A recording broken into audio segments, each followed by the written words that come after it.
بەڵێ ترم بابەتە تەوەری گەرمی کاتژمێر 12 لەگەڵ میوانەکەم زیاتر لەسەرم پرسا گفتگۆ دەکەم بەڕێز دکتۆر ڕێبین سەلام پسپۆڕی دەستوری لە ستودیۆ میوانمە. دکتۆر زۆر بەخێر بێ.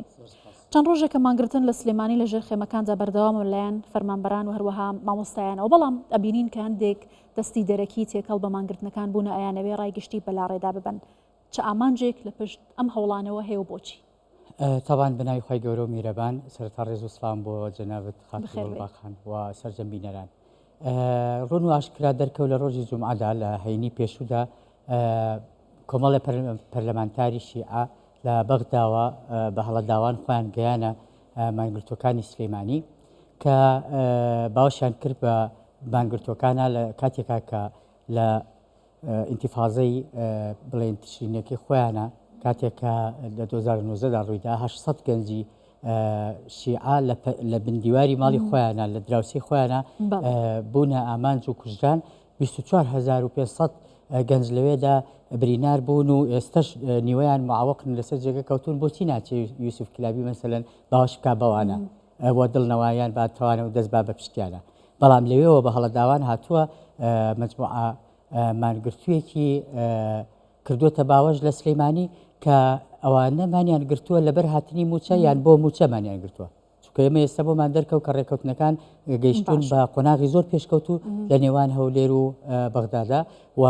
ئێستا لە پرۆسی موچەدانین کەواتە بۆچی لەم فترە دوور و درێژەدا ئەوانە دیارە ئەوانە مانیان گرتووە لەبەر هاتنی موچە نەک بۆ هاتنی موچە. باشە، کەواتە ئاراستەی داواکاری مانگرتوان ڕوو لە بەغدا و لە حکوومەتی عێراقا ڕوو لەو پەرلەمانتارانەیە کە نادەهێشت موچێرمی کوردستان بێت. بۆچی ئەیانەوێت بە پێچەوانەی ئەمەوە بۆ ڕایگشتی بسلمێن؟ ئەوان بۆ خۆیان دەستیان هەبوو لە بڕێنی موچەی خەڵکی کوردستانە. لە ڕۆژی چواری ساڵی ڕابردوودا ئەو لیژنە مالیەی کە ئەو ئەندامە پەرلەمانانەی تێدا بوو هاتن دەستیان خستە ڕێگەی ئەو ڕێکەوتنە گرنگە نەوتیە استراتیژیە مالیەی کە لە نێوان جەنابی کاک مەسرور بارزانی و لەگەڵ محەممەد شاه سوودانیە کرا بوونە لەمپەر لە بەردەمی جێبەجێکردنیە. ئەو خۆی ئێستا کە باسیەکەی مادە 12 وەرن با هەمواری بکەنەوانەوە هەمواریان کردەوە، ئەوە هەموارکردنەوەش نەبوو، ڕاستاندن بوو، چونکە ئێمە لە ساڵی پێشوودا کاتێکە نووسرایوانێ ئەمەی کە ئێستا دەوترا هەمواریان کردوەوە. ئەمە بریتە لە زۆر ناونیشانی کارکردن هەیە، مەفهوم هەیە لە عێراقا ناونیشانەکەی وەکو ناورۆکەکەی نییە. ئەمە بێ بڵێن ڕاستاندن، ڕاستکردنەوە نەک هەموارکردنەوەی مادەی 12. باشە ساڵێک ئێمە یەک ساڵی ڕێک گەڕانیانینەوە بۆم ڕەبعی ساڵی پێشوو ئەو معاناتەی خەڵکی کوردستان و ئەو موچەخۆرانەوە ئەو مامۆستا بەڕێزانی کە معاناتیان کرد لە ساڵێکی ڕێکە ئێستا دێن ڕاستاندنی بۆ دەکەن. ئەیکێ بەپرسە بەرامبەر ئەو بڵێن تاخیربوون و ئەو دواکەوتنی ساڵەی خزمەتگوزاری و موچەکانی خەڵکی کوردستان. زۆر باس لەم بابەتە دەکرێت بە تایبەتی لەم ڕۆژانە دەگوترێت کەمە بە سیاسی کراوە. ئامانجێکی گەورەتری لە پشتە کەویش لێدانە لە هەرێمی کوردستان. پێتوانی هەر کاتێک هەرێمی کوردستان و بەغدا لە درێژەی کۆمەڵێک و توێژی بەردەوام دەگەنە ڕێککەوتن و چارەسەری کێشەکان کۆمەڵێک ئاژاوە لە نێو کوردستانەوە سەر هەڵدەدات کە دەستی دەرەکی لە پشتە. زۆر لە 100% ڕاستە و لە نێوان لایەنە سیاسیەکانی کوردستانیشە لە هەر کاتێ یەکێتی نیشتیمانی و پارتی دیموکراتی کوردستان هەندێک نزیک بنەوە لە یەکتری بە شێوەیەکی ناوخۆیی وا دەنێنرێتەوە. بە قازانجی کێ بۆ بە قازانجی دوژمنانی ئەو پێشکەوتنەیە کە لە کوردستانە بوونی هەیە ئەو سەقامگیریە ئەمنیە کە هەولێر بەخۆیەوە بینیوێتی بینیمان ئەو خۆ نیشاندەرە یعنی مۆجەها سیاسی کە هاتبوونە هەولێرێ دوێنێ بەبێ مۆڵەت و بەبێ هیچ شتێک هاتبوون پشێوەکە بنێنەوانێ بوون بەشێکیان زۆر بەشیان عەرەب بوون هەر لە بەرەبەیانەوانێ دەستەکەیان کەشف بوو ئەوانە هاتبوون بۆ پشێینانەوە، چونکە ئەگەر بە شێوەیەکی منتقی لێکی بدەینەوانێ ئەوان لە بەردەمی UN خۆیان بوونیان کردبوو دەیانویست بێنە بەردەمی UN هەولێر. هەمومان دەزانین کە لقەکانی UN و نەتەوەیەگرتوەکان هەمویان پابندن بە ڕێنمایی زۆر بیۆقراتی زۆر یعنی زۆر مقەیدن و تەقلیدین ئەو لقانەی UN. هەرچی ڕێنمایی لە هەر لقێکیا ببێ تعمیمە بۆ هەمووی، فەرق نییە لە بینی UN سلێمانی و UN هەولێر. کەچی ئەوان هەستا بوون لە UN سلێمانی و کە جوابیان نەدراوەتەوە 14 ڕۆژە لێ دانیشتون و بە بێنانیش نازانم جەنابەت و بینەران هەموو کەسێکە زانێت 5 ڕۆژ وەرە بانان نەخۆین چۆنەکەی بەدەما ئەوان 14 ڕۆژە دانیشیان نەخواردووە و هەر خەریکی تعلیق دکتۆر ڕێبین لەبەری ئەو خێمانەی کە لە بەردەمی UN هەڵیانداوەکو بەتەمابوون مەکتەبی سیاسی پارتیش دوێنێ ئاماژەی پێکرە و خێمانە دەبا لە گۆڕەپانی تەحریر و لە بەردەم ماڵی تەیفسامی و ئەو کەسانە هەڵبدرێت کە ڕێگری لە هاتنی موچی کوردستان دەکەن کەواتە بۆچی ئەم ئاراستەیە پێچەوانە دەبێتەوە و ئەمانەی کە ئەم کارە دەکەن چ قازانجێک لە زیانگەیاندن بە سەقامگیری هەرێمی کوردستان دەکەن؟ ئەوانە بەشێک نین لە بڵێن بەرژەوەندەکانی ناو هەرێمی کوردستان ئیلا ئەبێ غەوارە و دەستی خارجی و ئەڵقە لە گوێ بێ چونکە وەکو جەناب تەڵی وەکو بەیاننامەکەی پارتی دیموکراتی کوردستان ژاماژی پێداوە باشە تۆ بەشێبی لەم سەقامگیریە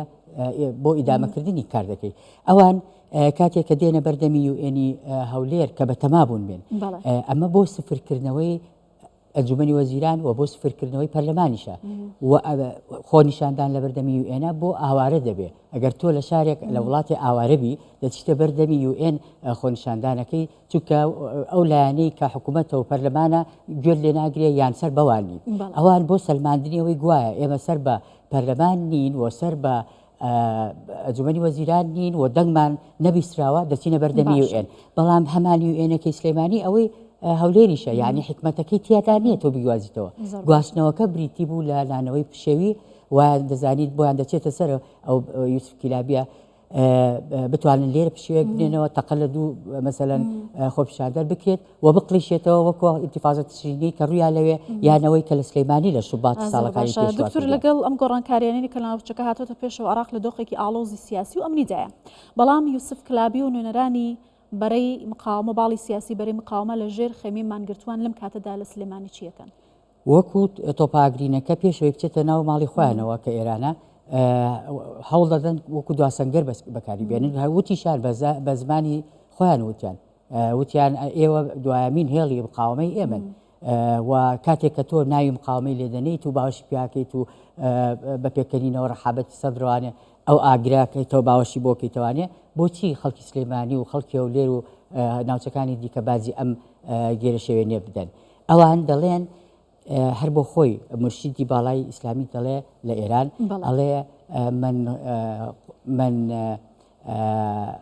وصل المعركة إلى عنق داره فقد ذل يعني كاتێک کە ئاژاوەکە و شەڕەکە هاتە سەرخاکەکەی خۆت لێرە شەڕەکە دروست بوو لە ماڵەکەی خۆتا ئەوە لەو کاتەیە تووشی زەلیلێ بیت و دەدۆڕێنی نەکەوێتە ماڵی ئافرم ئەڵێن لە بەشی دەرەوەی ماڵی خۆمان لە دەرەوەی سیازی خۆمان با شەڕ بێ با پسووتێ سلەیمانی با هەرێمی کوردستان تێک پشکێ باوەکو غەزە و سووریا و لوبنان و یەمەنی لێ بێ بەڵام نێتە ماڵی خۆمانەوە ئاگرەکە ئەم نوع سیاسەتە ئەوانەی کە ئاگرەکە لە ماڵانەکەنەوەی باڵی خۆیانە دەبێەوە بیرکەنەوانێکە بڵێ ئەی باشە ئێمە بۆ زەلیل بین بەڵام ساحێبی ئینتیقامەکە و ساحێبی شۆڕشەکە بۆ خۆی زەلیل نەبێت و شەڕی خۆی لەسەر خاکی خۆی بۆ نەکە باشە دکتۆر هاوڵاتیانی هەرێمی کوردستان دەزانن کە هەرێمی کوردستان بەردەوام هەوڵی داوە بۆ دانوستان لەگەڵ بەغدا و شەڕی ماف و شایستەداراییەکان و موچەی خەڵکی هەرێمی کوردستانی کردووە لەم کاتەدا دەبێت خەڵک چۆن لەم بابەتە تێبگات بۆی کە یەکڕێزینی و ماڵی کورد پارێزراو بێت بۆی کە ئارامی هەرێمی کوردستان پارێزراو بێت بۆی کە سەنگی لە بەغدا هەبێت بۆ داواکردنی مافان ئێمە بیزەبت بەو یەک ریزیە بەو هاو وتاریە بەو تەناغم و هاو ئاوازیە ئەگەر بدۆزرێتەوە لە ناو خەتابی کوردستانیە دەکرێت ئامانجەکەمان بکەین چونکە بە دوای کلێنێک هادەگەڕێن ئەوانەی کە دایانەیە مافی ئێمە پێشێل بکەن و کاتێک کە 108 جار وەفدی کوردستانی لە مفاوەزات و دانوستانە بۆ لە بەغا تازە بە تازە دوێنێ مانگرتوەکان یەکێکیان دەڵێ وەڵا 6 بۆ هەفتەی داواکاریەکانمان جێبەجێ بووە کاتی هەرێمی کوردستان و بەغدا ڕێکەوتون ئەوان قوبڵی و بامیانە خوارد لە ماڵەوە دانیشت بوون ئەوە مەسلەیەکی حتمیە هەموو شتەکار بڕاوەتەوە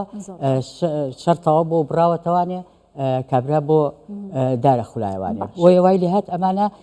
دەستکەوتەکانی یاریمی کوردستان ژانێ بیکەن بەی خۆیان و هیمانگرتنەکە پیرۆزیان بێ وەکو جەنابی کاک مەسروریش فەرمووی بە ئێمە موێ نەتیجەتەن ئایا بە مافەکانی خۆمان دەگەین یان نا هەر کەسێکە بە خۆی بە ساحبێکە خەڵکی کوردستان ویجدانی هەیە و دەزانێت و بە چاو دەبینێ کێ کە هەوڵی ناردن و پێشوازی کردن و ئاموشۆی وەفدەکانن بۆ ئەوەی کە بە ئامانجەکانمان بگەین کامووی دەستوری و حەقی خۆشمانە بەڕێز دکتۆر ڕێبین سەلام پسپۆڕی دەستوری زۆر سپاس لەگەڵ کوردستان.